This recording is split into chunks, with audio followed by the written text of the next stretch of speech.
Por supuesto, nos interesa a todos. La inflación que tanto ha golpeado el bolsillo de miles de estadounidenses ahora cae al 2.4%, su nivel más bajo en 3 años y medio. Para analizar más este tema, nos vamos a conectar con el experto en finanzas, Carlos Guamán. Carlos, muy buenas tardes. Buenas tardes, Carlos. Hola, ¿qué tal? Muy buenas tardes. Muchas Aquí gracias. con este dolor que tiene, el problema que muy fuerte que tiene el gobierno, ahora con la inflación que está bajando mucho. Bueno, cuéntanos un poquito porque me gustaría que tú aterrices estos datos. Yo siempre que tengo estos datos microeconómicos, macroeconómicos, definitivamente me acuerdo de esas personas, me acuerdo de las familias que se están endeudando, me acuerdo de las familias que dicen que todo está carísimo, que no les alcanza el cheque. Realmente, ¿cómo estás viendo tú este dato a nivel economía familiar? Es positivo, ¿verdad? Esto es positivo, que ya no está creciendo a los niveles anteriores que teníamos, que estábamos subiendo 5, 6, hasta un 9%. Ya está a la baja, pero eso no quiere decir que los números van a continuar a bajar los precios. Solamente ha dejado de crecer a un nivel ya que era muy, pero muy espantoso. Ahora, estos 2.4% que está, y se pone un poquito más agradable para el oído del gobierno.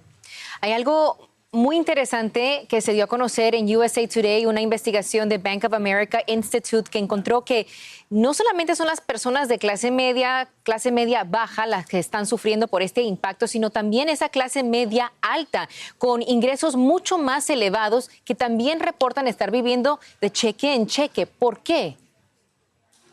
Porque las rentas que están pagando, las hipotecas que tienen esas casas mucho más elevados que una persona que vive con un precio mucho menor. Entonces, esto hace que cada día se ponga todo más costoso. Entonces, cada quien a su nivel, y estas personas no tienen la cantidad de dinero suficiente. Y cuando estás a un nivel un poco más elevado de ingresos, también el gobierno te cobra más impuestos. Entonces, no les alcanza el dinero.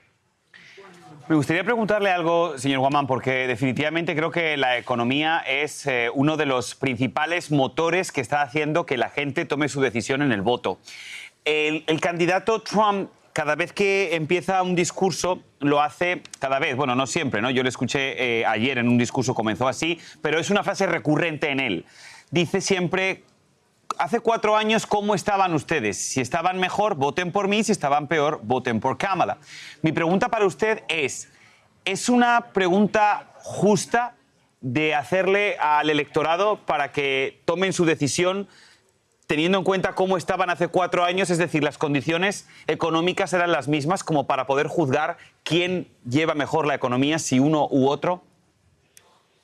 Es muy difícil llegar a ese punto porque estamos en medio de una pandemia en aquel momento. Teníamos un proceso de inflación que iba creciendo. Los intereses estaban bajos, pero después comenzaron a crecer con todas las hipotecas que estaban cada vez más altos. Entonces, es difícil comparar lo que pasó hace 4 años ahora. Pero lo que muchos sí se dan cuenta es que el costo de la comida, lo que aquel entonces estaba un poco más económico, ahora está más caro. Entonces, juegan con la economía y con los números y con los resultados para decir quién decide un voto o no. Ahora, sabemos también que el nivel de endeudamiento se encuentra en un nivel bastante alto. En parte se debe que no les alcanza el dinero, las personas han recurrido al uso de las tarjetas de crédito. ¿Por qué sucede y ahora cómo salen de este círculo vicioso? Sí, el asunto es que muchos quizás estaban viviendo un estilo de vida un poco elevado, más allá de lo que usted debería de recibir como salario, y se hacía muy fácil de recibir en aquel entonces también ayudas del gobierno, pero ya cuando se terminan todas esas ayudas, dice, y quiero seguir a un mismo nivel de vida, entonces me endeudo con las tarjetas de crédito, pero es la peor deuda que usted puede tener, porque está arriba del 21%, un promedio de las tarjetas de crédito, y ese dinero se le va más en intereses que en realidad a sus cuentas de ahorro de inversión, y por eso es que la gente se siente un poco más apretado a la situación. Ahora, Carlos, ¿cuándo crees entonces que el consumidor vamos a poder sentir verdaderamente ese alivio? ¿Cuándo estos buenos datos económicos se van a reflejar en el bolsillo del consumidor?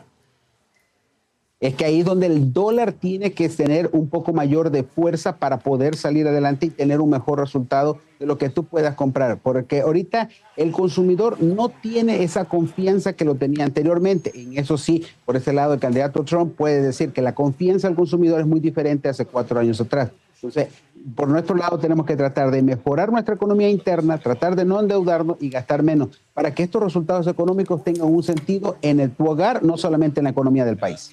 Pues son definitivamente excelentes consejos. Carlos Guamán, experto en finanzas, gracias. Muchas gracias.